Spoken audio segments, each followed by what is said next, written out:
How to fix Huawei mobile phone screen not responding to touches.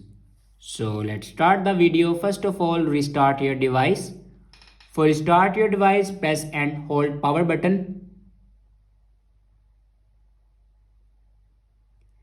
and then click on restart. After restart your device, then remove your screen protector and install a new one protector. After installing a new one protector, then open settings and scroll down in last and then click on system and updates. And then again click on software updates.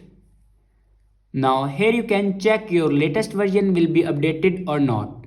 If it doesn't update to latest version, then update it to latest version.